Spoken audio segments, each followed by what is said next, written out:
Adam, welcome to the Build On podcast. How are you, sir? Good, great. Thanks for having me. Yeah, it's wonderful to have you on. I know we met on Farcaster and have hmm been chatting ever since, and I'm excited to talk about all things Farcaster and DAOs and everything else that you've been up to. So yeah, that's a good lead into what have you been working on? Yeah, so for the past year and a half or so, I've been working on a project based out of the Marshall Islands in the South Pacific.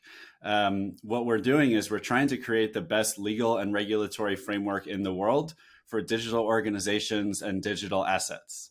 So if you talk to a lot of people involved in different crypto projects and you ask them like, where is your project based, or what jurisdiction are you using legal entities in, you'll probably hear about like 5 or 6 places more than anywhere else. You'll hear about Switzerland, Cayman Islands, British Virgin Islands, sometimes Panama, sometimes United States, and then Marshall Islands is the newer one to the scene, trying to have the best, again, legal framework in the world for anyone working in crypto. And it starts with legal entities for DAOs. So today, that's what our company called MIDAO sells, is we can actually set up and maintain a DAO LLC for you in the Marshall Islands. Amazing. Okay, I'm excited to dig into that a bit further. But for the listeners that aren't too familiar with DAOs, do you mind giving us a definition? Yeah, for sure. So I'm going to give a pretty technical definition. So I'll try to speak slowly and give people a chance to kind of digest this.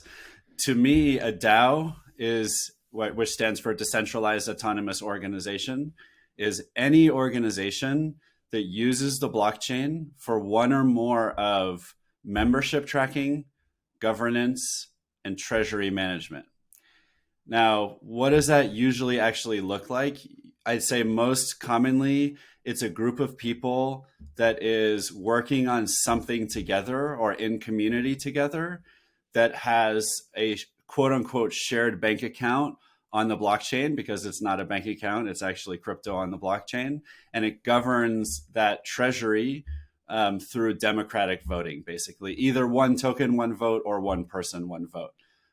So people have joked, and I think it's a pretty good analogy to say DAOs are like a Reddit with a treasury, or a Discord server, or like a chat server with a shared bank account that's controlled democratically.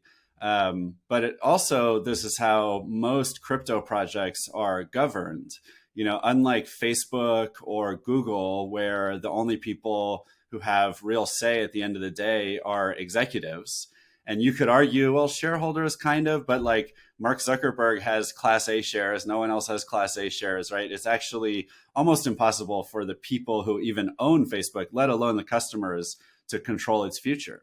Well, with almost all software being built in Web3, there's this element of a DAO that actually has direct control over the software. And so if the community involved in a project, the users, the builders, the investors too, right, everyone involved usually, if everyone decides that we want to change the newsfeed algorithm, change the newsfeed algorithm. If no one wants to increase the fees are not going up. So I think it's a really novel way of especially governing software projects. That's what we've seen so far. But people are also starting DAOs for every purpose you can imagine: meetup groups, saving the rainforest, building non-blockchain software projects. Almost any type of organization and community now is considering whether they should start a DAO of their own. That is an incredible description of DAOs and the point of them, and the layman's version. I think that the Reddit with a treasury is something that I haven't heard, but it really puts everything in a perfect way. And yeah, you also added the technical aspects, and it seems like blockchain has enabled this, and the move towards more remote work has pushed this even further. And it seems like your work, including your podcast and the DAO that you work with and the many DAOs that you work with, are also pushing it forward. So I commend you for all of that work. I am also part of a few DAOs, but I'm still getting uh, just my feet wet in the DAO world. And so I can't say that I'm an expert, but I am glad I have you on, because you sure are. And so can you go a little bit further into MIDAO and what other DAOs can do as a part of MIDAO?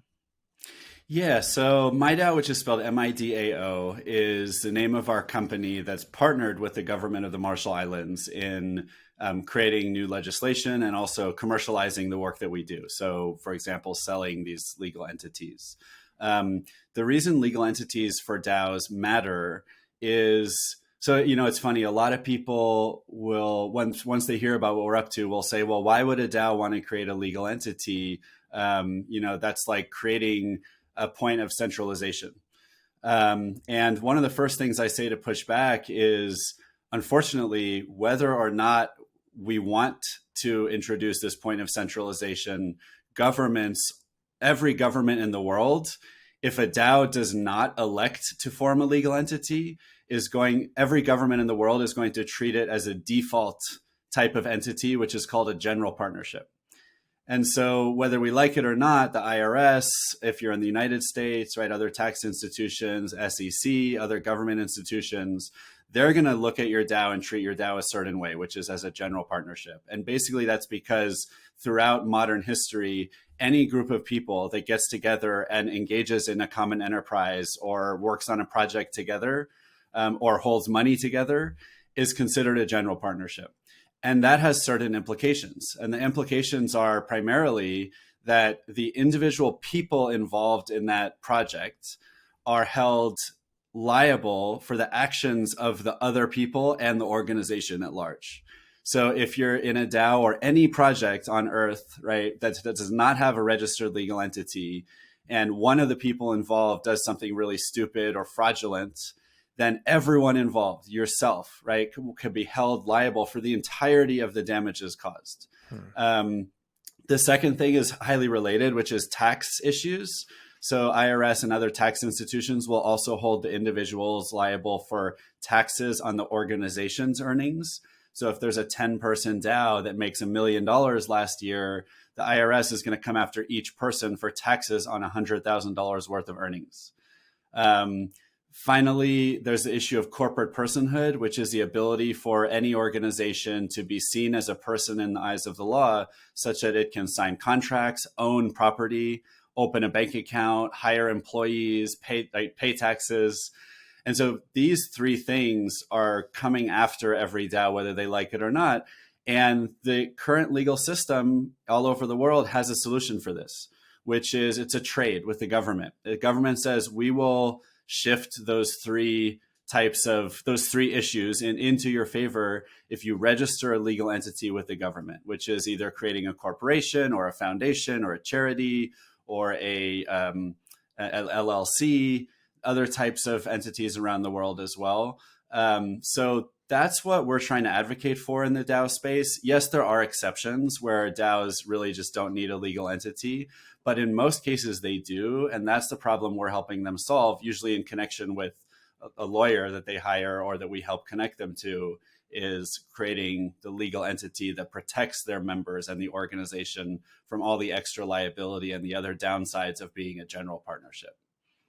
Yeah, that's fantastic. And I know a lot of DAOs and a lot of groups that, were caught up in the bull run and kind of did things pretty loosely, and maybe at this point looking back and saying, okay, I wish I kind of went with Adam's plan, which is having a lawyer and maybe discussing with some more legal entities how this structure works and what works best and how to protect all the members in the DAO. Because just like the example you used, if there's one member that acts out of the DAO's interest or out of the interest of all the other DAO members, then they all shouldn't have to pay for that.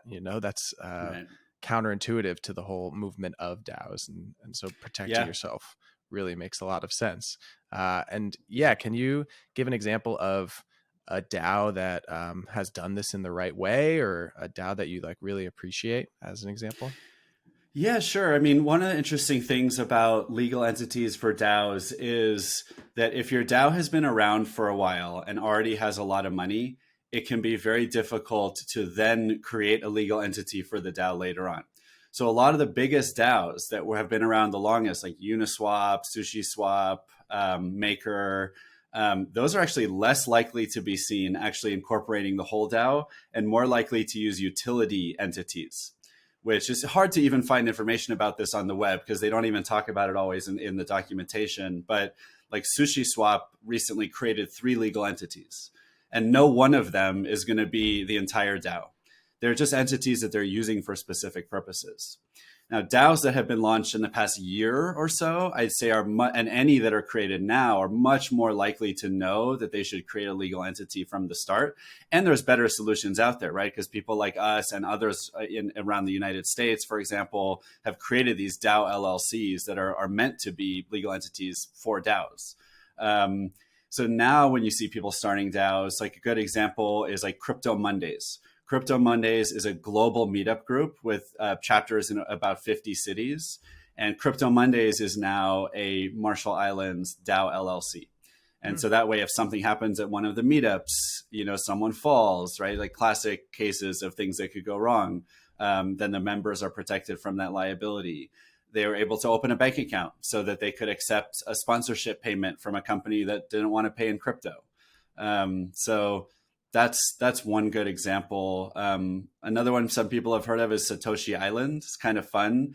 They're building a crypto civilization also in the South Pacific in a different island nation called Vanuatu. And they've created a Marshall Islands DAO LLC as well to govern the citizenship and the NFTs related to the system. Wow. Okay. Those are some great examples. And yeah, even the nitty gritty of if somebody falls at an event, you have coverage, which, yeah, there's nothing worse than a mistake that can bring the whole DAO down. And then, that movement just like really halts before it can really get going. Yeah, I think that that's really smart. And I love that you're doing that work. And yeah, I think SushiSwap, Uniswap, they're like the most brought up examples of DAOs because they've been around the longest maybe, or they have had the most success. But I'm really interested in seeing all of the ones that are popping up now where a lot more interest and a lot more folks have jumped into the DAO space in the last few years, just with the increasing interest in blockchain and crypto in general. We're seeing DAOs pop up to support new ecosystems. And one of those is Farcaster and the Purple DAO, which is, I think, why we met and partially how we came together. I guess we'll start with Farcaster because I think that's a better place to start than with Purple DAO. So yeah, can you describe your interactions with Farcaster and what Farcaster is in your opinion? Yeah, so Farcaster is one of the first and one of the leading examples of a Web3 social protocol and system. When I say Web3 social, what I'm talking about is the next generation of social networking from Web2. So Facebook, Twitter, TikTok, Instagram, all these apps where we share news, photos, fun updates with our friends or with the world at large. And for a long time, since early in blockchain, there's been this dream that one of the things that blockchain could do is allow for decentralized alternatives to Facebook, even Google, right? But maybe that's outside of Web3 social, and that's Web3 search. But all these Web2 social platforms have the major limitation that I mentioned earlier, which is, even though they're so important to our democracy, and even to a lot of people, Twitter is like the new public square. That was a metaphor that people always used for like literally whatever open area in your neighborhood was like available. People would come and they would literally put a soapbox, right, or a crate down, stand on it and speak to the world. And, that one of the reasons that free speech was so important in early United States history is that they recognized the value of people being able to go into a public space and say whatever they want as loud as they want.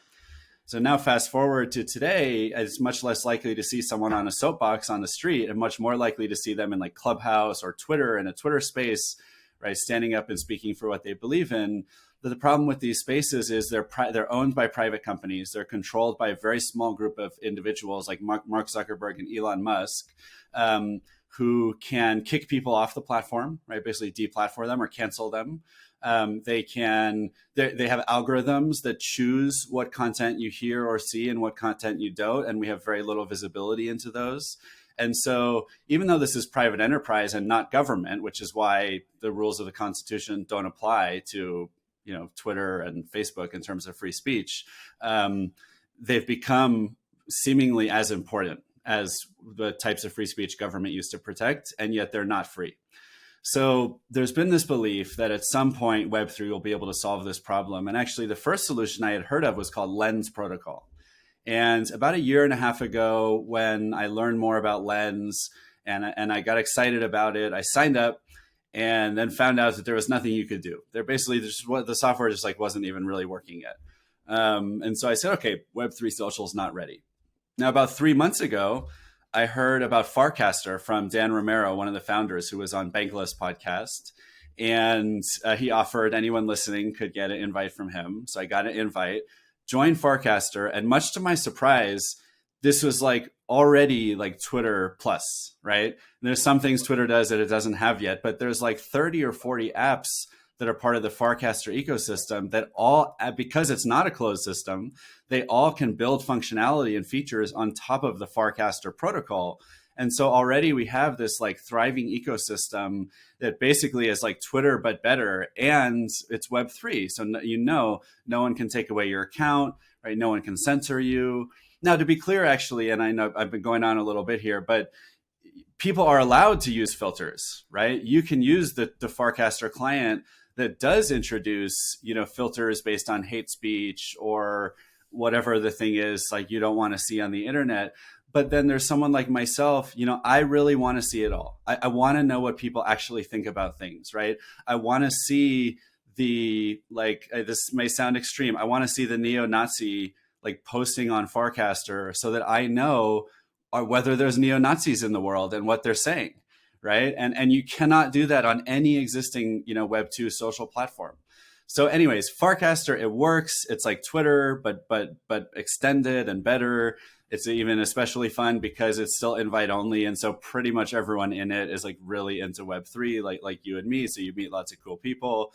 And it'll be interesting to see how we can try to overcome the negative network effects that come from once everyone's on it, and then maybe my feed will be full of neo-Nazis and I won't actually be happy about it. But in the meantime, like this is a step in the right direction and there's still a lot of problems to solve. But basically, Farcaster is Web3 social come to life. Yes, that was a great description. And please don't apologize for going on too long. That's exactly what we're looking for. I couldn't agree more that we're at a juncture in social where we need to decide, okay, what is the filtering process? What is the function of those who own it versus those who use it, and how much say do they have in how it functions? And what I really like about Farcaster is that it is a lot like, Dan said this on the Bankless podcast. That's also how I learned more about it. He said that, filtering can be a lot like Gmail, and the apps built atop the protocol can decide how they want to, or the clients, however you want to define it, they can decide how they want to filter. So we all don't talk about it very much, but we use email, and the email providers provide a filter on what can come through to us, whether it goes to your promotions tab or doesn't get to you at all. And we've all gotten to the point of being used to that and agree with it and don't necessarily complain about, how Gmail is filtering out certain messages that get to you and certain ones that don't. And that really was a perspective shift for me because, so much of what we talk about with Facebook and with Twitter is how the Mark Zuckerbergs and the Elon Musks of the world basically decide on their own whether one thing can be said and one thing can't. And, that isn't necessarily the right approach for them, isn't the right approach for the users. And giving more control to those that are building the apps atop the protocol will allow the users to decide, okay, here is this one app that is for discussion and is a lot like Twitter, built atop Farcaster, and they have a certain filter that I enjoy. Or there's another app that has a filter that I don't necessarily agree with, so I'm not going to use that app, and allowing the users to decide is the right way forward, and that's is something I definitely agree with on Farcaster's front. Yeah, so like I think to just build on what you're saying, right? Farcaster doesn't have to choose to be like either Facebook or Instagram or Twitter or TikTok. It can be all of those things because it's an Mm-hmm. open protocol. And if you want to use the TikTok like experience on Farcaster, you can, right? And if you want to use the Twitter like experience, you can. And then we'll see all the other creative things that people think of that go even beyond what, we've seen so far in Web 2. But I think that Mm-hmm. freedom will be really important. Yes. And it's not all behind a walled garden, which is so important, right? We're not uh, just like allowing certain apps to get built atop and then other ones not to. Like, perfect example is Elon Musk's new Twitter policy that's closing APIs that were the like really the a big component of why Twitter flourished in the first place. A lot of what we now see on Twitter was built because they had open APIs, and open AI is a different conversation, but because they had open APIs, and folks built different components that Twitter then said, you know what, that's actually a really good idea that caught on. We're going to build that into Twitter itself. And Yeah. now we're seeing that, once that gets closed, a lot of devs get upset, understandably, and aren't able to build Mhm. as much. And, the whole open source concept that pushes technology forward is, getting stunted for Twitter profits. And, that is not going to happen in Web3 social in the same way that it's happening in Web2. And yeah, that has me really excited. And it just kind of feels like the timing couldn't be more perfect. There's, Yeah. of course, it's become a political discussion point, and whether the left is more in favor of free speech or the right is more in favor of free speech at the moment. It seems to flip every couple of years depending on what the biggest discussion point is. Yeah. Everyone's going to learn that it's an important piece to why and how they interact on the internet. And Yep. I'm really excited about how Farcaster is building towards that seemingly inevitable future. Yeah, and it's funny. It reminds me that recently I posted something on Farcaster that I never would have posted to Twitter because I would have been afraid of getting kicked off or canceled. And I don't think what I said was so bad, but it was just one of these like situations where if I was in real life, I would definitely speak up because someone said something that kind of made me uncomfortable. But they were basically insulting like one of my groups that I'm part of, which I think was Americans in that case. And I think on Twitter right now, maybe it's okay to criticize like the really powerful groups, but you're not really allowed to criticize the other direction. And, I'm very pro like inclusiveness and diversity and all that stuff. But someone made fun of Americans, I think, for being like bad at like waiting in line. And I was just thinking about all my experiences traveling in the Mediterranean and in Greece, where it seems like lines are like not part of the culture. And just at least when I was there, everyone's always just like fighting to get to the front. So I just wrote back and I said, geez, in my experience, really it's the Mediterranean where they're the worst. And it just felt good to have a place where I can just, and maybe I'm wrong, like maybe it's a little bit offensive, like I was offended, but like, that's just, it seemed like something you should be allowed to say if that's what you think, and then like go from there. And Mm-hmm. it felt really good to have a place where I could do that. Yeah. Yeah. Yeah. That's a good tame example. Right. I think, I don't think we're going to have, too many people shutting down a social media platform for discussions on cultural cue norms. But no, I couldn't agree more. I feel like, there's a lot more, liberty to post things that, won't necessarily get you kicked off the platform. And one example is just posting about Web3 platforms, right? Like if you post about Lens Protocol, like you mentioned, or Farcaster Protocol, or Mastodon, which a lot of folks know about because of that New York Times article right after Twitter got bought by Elon Musk. If you post about those on Twitter, you might get the post deleted, or you might get kicked off. Someone that works Yeah. at Pool Together, I learned at PoolieCon, was kicked off of Twitter for talking about Lens Protocol too much. It's Wow. crazy that this town square is a town square if you're not talking about the town square's competitors. And it's like, wait a minute, Yeah. Well, how is that a and I town square mean, anymore? we're learning why, like, some of these other principles, you can tell I'm kind of patriotic, but things like innocent until proven guilty. Why did that matter to the people who created this country and all of our laws?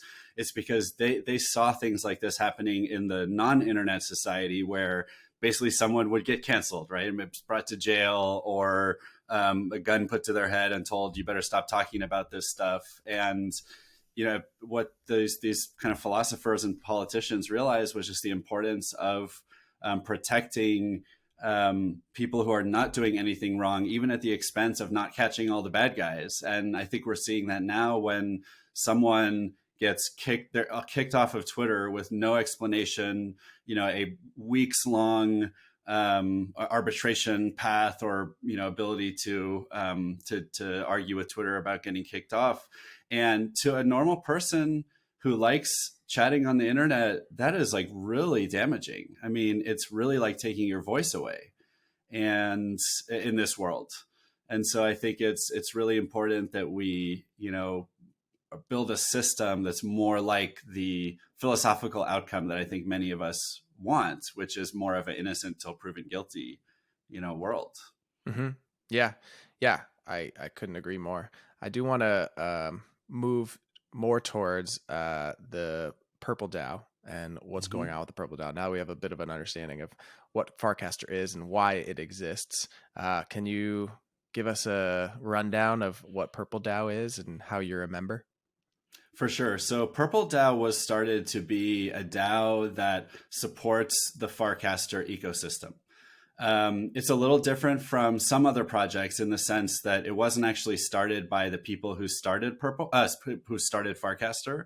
The Purple wasn't started by the people who started Farcaster. It was started, I think, shortly thereafter by passionate community members who wanted to create a DAO to support the community. But from my perspective, as a result, it's kind of become the de facto DAO for the Farcaster ecosystem.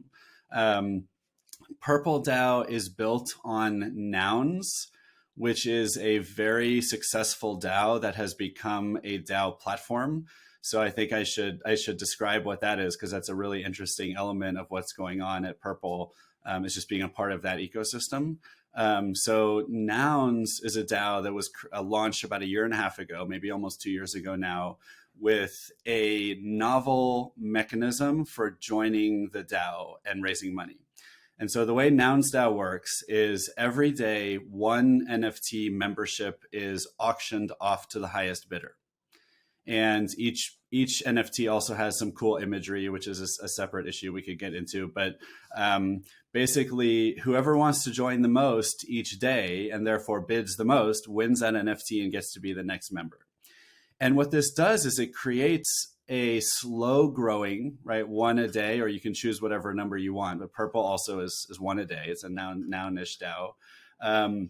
And by doing that, you're not only making the DAO grow at a very kind of like slow, healthy pace in terms of community management, but you're also incentivizing people to pay what they can afford to join. So what's amazing that happened with Nouns is fast forward 2 years and still every day, those NFTs are going for like 20 to 40 ETH. So like 50 grand, right? And so over the course of 2 years, they've raised tens of millions of dollars into Nouns. And what they've turned into is, well, here's just a fun idea we could try, see what happens, to, well, now we're like controlling a lot of money. Maybe we should figure out what we should do with this money. And they decided to actually build Web3 public goods.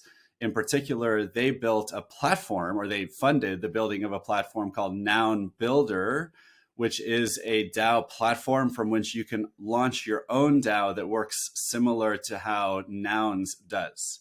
And so there's an auction at whatever period you want with whatever minimum you want. You can have a founding group with veto power. Basically, the various like unique characteristics of a Nouns DAO you can choose as you're launching with Noun Builder. So Purple DAO, going back to this DAO that supports the Farcaster ecosystem, was the first DAO that launched as a Noun Builder DAO. So that means it's called a noun-ish DAO, which is the colloquial way of referring to these now hundreds of DAOs that have been launched, with the Noun Builder that are noun-ish. And Purple is now around day 150. And the NFTs, which all are just the color purple, by the way. So unlike most now niche DAOs, there are no like real PFPs, just a purple square or purple circle. Um, and each NFT goes for around zero point 0.2 or zero point 0.3 ETH.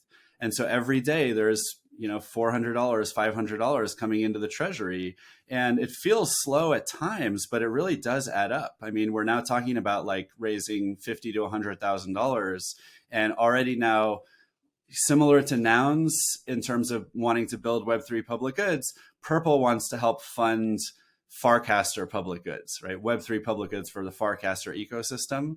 And so we have funded everything from like a meetup at ETH Denver only for people who have Farcaster accounts, to a project called Bot Friends, which has built a bot for the Nounish ecosystem that will automatically publish updates to Discord about the auctions and activities of Nounish DAOs, funding them building a Farcaster integration so that you can also automatically publish from your Nounish DAO to Farcaster. So now Purple DAO has become, a DAO with, say, about 100 members, I think, because you can buy more than one NFT if you want to, and have more than one vote, who are collaborating to try to improve the Farcaster ecosystem. That is so well said, Adam. You did an amazing job of describing Nouns, describing Farcaster, describing Purple DAO, and how they all interact. I just learned a bit. I didn't know that it was the first DAO built with the Noun builder. That's fantastic. That's a cool historical fact. And I've been learning a ton about how Purple DAO operates and the way that it pushes Farcaster forward. And I think that it would help to discuss how props are made and how decisions are made within the Purple DAO. And then also, your understanding of like Web3 public goods, because that really clicked over for me maybe last year, and has me much more excited about blockchain and Web3 in general, as opposed to like, the side of the world the side of the crypto world that's just looking for profits. And then there's the side of the world that is really looking to build a new future in technology and in the digital space that allows people to do more good for the public. So sorry, I asked the question and then I talked for a while. So how it's okay. You asked two questions. I was taking notes, luckily. So first of all, in terms of how Purple DAO works, in terms of proposals and voting and stuff, first of all, one of the interesting things to note about a Nounish DAO, and by the way, I've started a Nounish DAO now since then called Name DAO, which we could get into, but it's just such an interesting model. And if you think about it, like at its core, a Nounish DAO, especially with a once a day auction, it's very informal. Like you could just come along and be using Farcaster like I was, hear about this DAO, realize that the NFTs cost like 0.2 ETH, you have 0.2 ETH, and you go and you bid because you want to support the Farcaster ecosystem. And at least like, okay, at worst, you're basically just like donating money to a charity, right? It's like a charity supporting the Farcaster ecosystem. Even if you never come back, you never look at your NFT, you never go to the actual DAOs page on the internet, you've basically just given money to something that you believe in. And that's great, right? But you also know that there's no board of like 7 people sitting there deciding how to spend your money. It's the DAO of now, 100-ish people who will decide. And if only 10 people are paying attention, then those 10 people can decide what happens with the money. But if and when I want to, I can go to the Discord server, right, where the chat takes place for this DAO and many DAOs, and participate in discussions, share ideas, or make proposals and vote on proposals. And that's how the money of the DAO actually gets spent. And this is the part that's enforced on chain, is our nest egg of like $50,000 or $100,000. Mathematically, the only way that money can be spent is by majority vote of the DAO, following the proposal process that is configurable, but has already been configured for this DAO, unless we want to change it, which is something like you have to have an NFT membership to post a proposal. Once it's posted, there's a 1 or 2 day waiting period before people can vote. Then there's a 5 or 7 day voting period during which any NFT holder can place their 1 or more votes. And then there's a waiting period afterwards during which there's a veto right in many Nounish DAOs that's given to of one or more founders, which we could go into. It's a whole other interesting question of whether that makes sense or not and when. And then that proposal can actually be executed and the money actually gets spent. So like good example was for this ETH Denver event, we actually created a new multi-sig, a safe, formerly called Gnosis Safe, with 5 of us whose job was to simply accept the money from the DAO so that we could then reimburse the people who were actually putting the event on in Denver. And so what we did was we created the safe. Then we submitted a proposal to the Purple DAO on chain that said, pay $3,000 worth of ETH to this safe for the purpose of funding the event. And then a week later, the process is through. We've received mostly yes votes or all yes votes. And then the money gets sent to the safe. And now we have the money that we can spend on the event. So that's how proposals work. And again, I think that's just interesting things to call out is a lot of people will say, well, this sounds problematic if you have 100 people in the DAO and only 20 people voting, right? Then you're not hearing from these other people. But to me, I think what matters is those people could speak up if they wanted to. And I think if their desire was simply to donate and maybe have a vote one day if they ever decide to care, I don't think there's anything wrong with that. And the people who are paying more attention are probably the people who can make better decisions with the DAO's money anyways. That's all fair. I want to stop you before you get to the public goods part, because what you just said is so important to the ethos of Web3 and partially why I'm still here and why I think that there's such a vast and ever-reaching importance and capability of blockchain and of Web3, because we're talking about a pooled together treasury, so a set amount of money that everyone cannot access unless they all vote, and the code built into that doesn't allow anything to happen unless that vote occurs. So we might say that democracy is in this great place, or, power to the people, but without the code that is built into that exact ethos and that saying, then there's so much room for foul play, right? And we see that with how nonprofit treasuries are run. We see that with how companies just steal money from their company,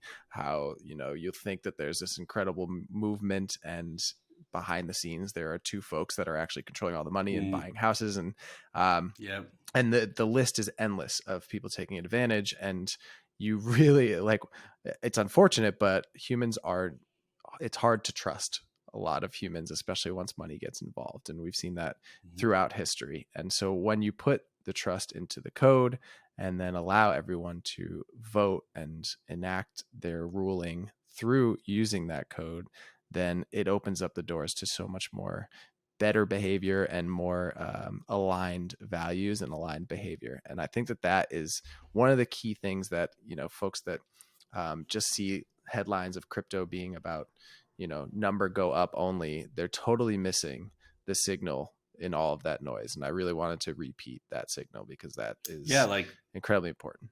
DAOs and Web3 social, right, are 2 huge examples of what's being built in crypto that has very little to do with currencies. I mean, it needs currencies to be able to exist, but then, DAOs can just hold dollars if they want in their treasury. They don't have to be using actual cryptocurrencies. Right. I think the other thing that's so exciting about DAOs, by the way, while we're on the subject, so on one hand, there's the compliancy and transparency that you're talking about, which is really important. And just the ability to spread power, more widely rather than in a small group of people. But the other thing, and if you think about a lot of DAOs are global, right? As is Purple, as are many DAOs have people all over the world. What would it take for a group of, let's say, 30 people in 20 different countries to form some kind of offline organization and have a shared treasury in a bank account? Right, they would have to create a corporate entity for sure. That would take a week or 2. And they'd have to find which of the 20 countries do we want to use. And then the people in the other countries would have to wonder, can I really trust that other country's court system? And then who's going to open the bank account in what country? Are you going to trust the 3 Americans to open a bank account in America? You're going to trust the Nigerian to open a bank account in Nigeria?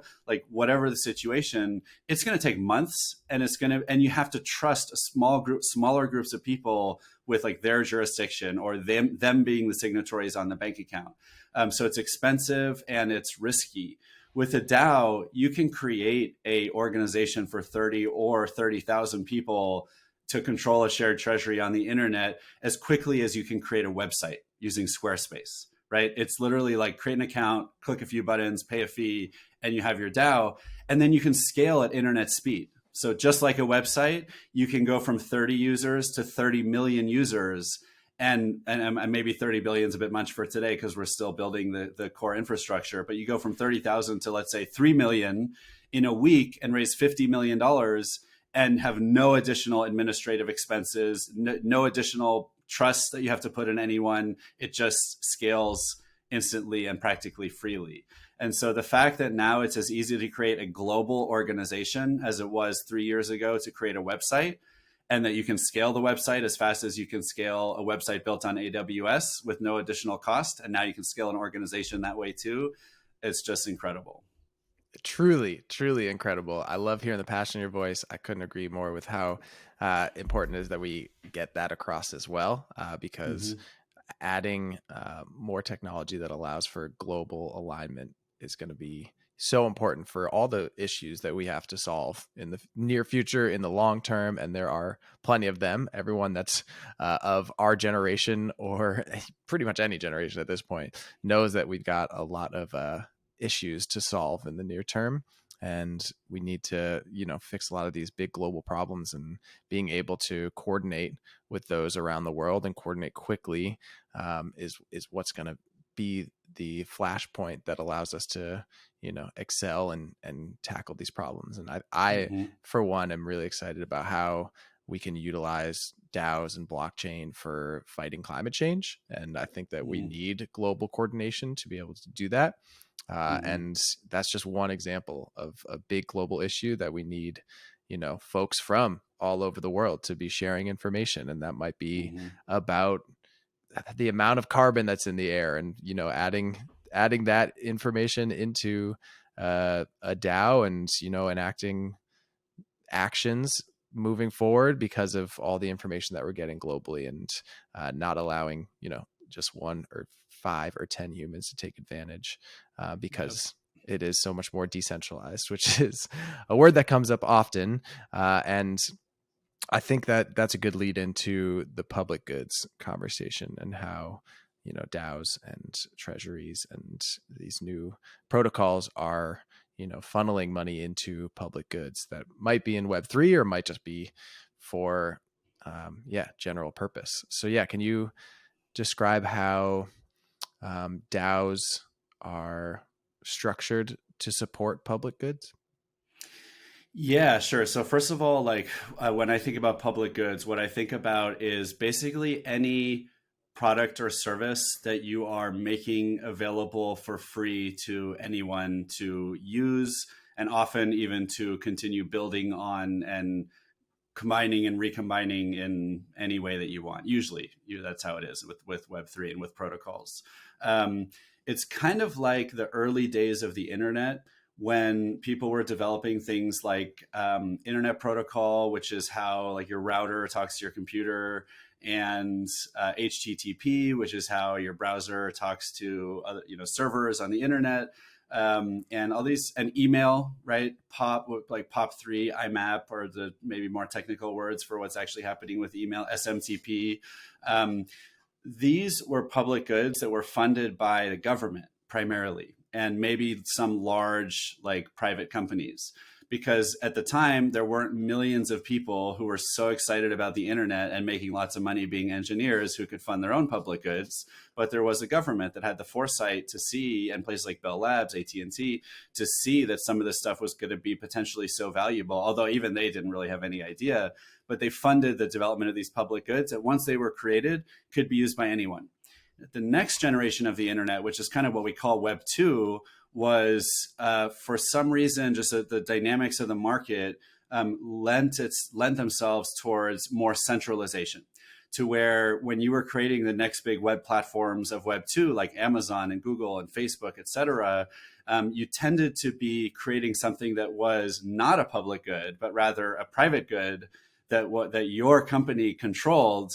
That, it had some positive effects, but it also had some negative externalities on the world. And because it was really a private good, it was up to those companies to decide whatever they wanted to do with this technology. And generally they were maximizing for profit, right? Which I don't generally have any issue with. It's just a different way of doing business that lends to centralization, where one person or a small group of people hold all the power. And the technology is not allowed, it's not open for anyone to use however they want and to combine and recombine with other things and build on. Now what's happening with Web3 is we're actually pushing back on Web2 and going back to creating more of the types of things that were created during Web1, which is open protocols like the web, HTTP, IP, etc., that literally anyone is allowed to use and do with whatever they want. And that's possible because of blockchain technology, that we can now build what's basically the application layer of the internet. So the stuff that was built in Web 2, but we can do it in a open protocol oriented way that's free for anyone to use and build on. And because we have enough private individuals and companies and venture capitalists and angel investors that have enough money and believe in this technology so strongly, we're funding these Web3 public goods ourselves. And we're doing that through, yes, a lot of times it's just a small group of people that wants to do it, and that's great, and they're giving their stuff to the world. But oftentimes these public good projects are either started as or eventually governed and supported by a DAO. And the reason for that is, if you think about like, what is it that makes, let's take another example, DNS, domain name servers, and the whole system that allows the internet to know that when you type in google.com, actually what you want is like 193.265.101.1, right? And like, how does the whole internet always know when you type in a website what computer to actually send you to? That's all DNS, and it's all governed by these like major global nonprofit organizations that decentralize to the extent that they have maybe like 30 board members, and they ask for input, and then eventually they vote. But now there's a way of decentralizing much more, which is to say, rather than just giving power to like this nonprofit and their board, let's literally give power to everyone involved in these systems to have a say over the future of the system. And when you do that, you're basically creating a DAO, because if you want to give people power over a piece of software on the blockchain, you have to have a way of tracking who has how much power, right? Whether that's one person, one vote, or one token, one vote, or whatever. And people are inventing new interesting systems too. But you need a way to track who has that membership, as I call it, you know, as a technical definition, and then to count the votes, right? And if you're asking people, hey, should we change this piece of software? And you know, a lot of people like to criticize voting, but voting is basically just a way of saying like collecting everyone's opinion and calculating an outcome, right? Mm-hmm. If you want to do it through consensus, you can do it through consensus. If you want it to be 90% vote, you can do it through 90% vote, et cetera. But basically you need a system for counting the votes, taking the input. And that's the blockchain too. And then finally, the money is really important too, because for most of these systems, even though it's an open protocol, and this is another advantage Web3 I think has over Web2, you need a way to fund the development of the system, right? Literally pay for engineers, pay for marketing people, pay for product people, pay maybe for web hosting, like whatever the stuff is that you need. And so these DAOs often are either funded by VCs or early contributors. It could be a nouns type system, like in the case of Purple and Farcaster, where it's just being funded by the people that want to join and want to support. And they can also be funded by fees from the protocols. That's actually one thing I want to dig into more with Dan and others in the Farcaster system, is what's the future plans for economic incentives for the ecosystem, because most Web3 protocols involve economic incentives in some way. And one of the ways it can do that is you can say, okay, like let's say every time you post like tweet equivalent, a cast on Farcaster, you have to pay like 0.001 cents, because today you don't. But let's just say you did. And let's say all of that money went to the DAO, like Purple DAO or Farcaster DAO or whatever. Then over time, you end up building up millions of dollars if it's a successful project that can be used to continue funding the project over time. And so it's kind of a self-funding piece of software that's funded, and then that money is governed by the DAO involved in that ecosystem. So like, whereas like Linux or other open source software from Web 1 and Web 2 had no way to fund itself, right? You had to get like donations from nonprofits, or a company like Microsoft had to decide to contribute to Linux open source, or individuals had to do it out of their own free will. Right now, there's a way for a piece of software like Linux to actually hold money that the software is charging on its own to the people who use it, and for the use of that money to be governed by the DAO or the community of people that uses like the equivalent of Linux of today. Mm-hmm. Yes, that is so well said. Yes, I love that you tied in the way that the internet was built and who helped to allow it to proliferate around the world. And I think a lot of people don't realize that that was a reason why the internet spread as much as it did, a reason why the US became an internet hub, and the reason why the internet works for everyone. That just goes into a tab and just magic happens. And it's like, no, that Mm-hmm. magic doesn't just appear. That was built, and there were a lot of reasons why it was built the way it was built. And I think you're exactly right. There's another example that I just saw this week with Arbitrum is a layer 2 blockchain that's built on top of Ethereum. We don't have to go too far into how Arbitrum works, but a good example of a DAO that built something that was a public good for those who like gaming is a DAO called Treasure DAO. And they built an ecosystem where big games could get built atop it, and characters could get traded within those games. And they had a site where you could trade those characters and get the token that allows you to play in these games. And for all of that work, they got a lot of users onto Arbitrum. Now, Arbitrum just announced their token being released, and as a part of saying thank you to Treasure DAO and for funding that good that was for the public, they allotted 8 million Arbitrum tokens to the Treasure DAO, and it goes straight to their treasury. So it's not just a gift or a check that's written for the creators that are two people that made this company. It's for the treasury of a DAO of folks that came together to build this together, and they can all vote on how it then gets utilized. And that's, again, very different from what we're used to. It's not that a company just came out and made a game, and the internet, the whatever game it was on, it's not like PlayStation paid that game and it therefore goes to the whole community of builders of that video game. That's just not how it works in Web 2 gaming. It's how it works in blockchain and in Web 3. And now Treasure DAO has a lot of funds to help and push forward their ecosystem, and that team gets to decide, that DAO gets to decide how they want to push it forward, instead of just like the two people that maybe, in my hypothetical situation, got a check from PlayStation.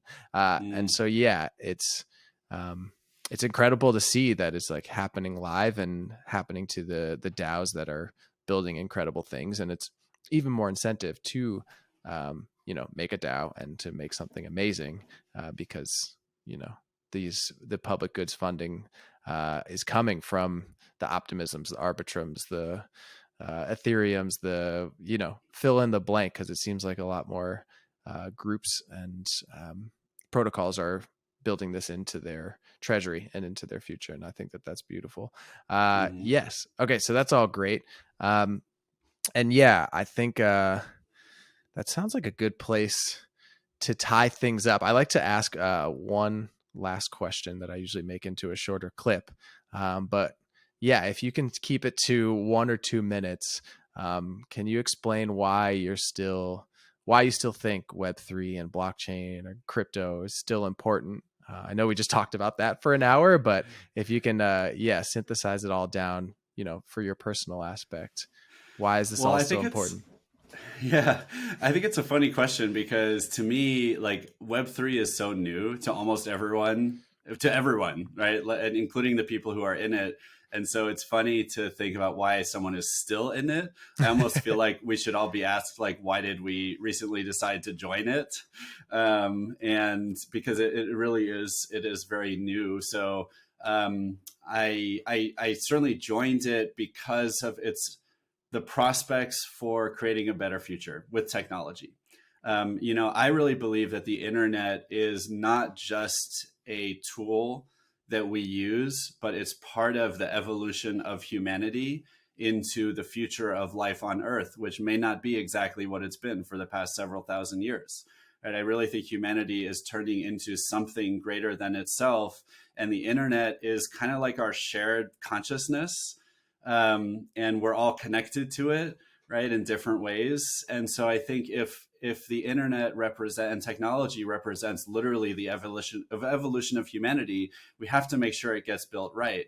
And to me, building it right means making sure we incorporate our values, our individuality, our creativity, etc. And Web 2 was not a system that was going to allow us to do that, right? That was like putting all the like giant brains in like vats at like 20 companies, versus now what we really are going to create is a brain the size of the Earth that we all get to be a part of and that we all kind of evolve into together.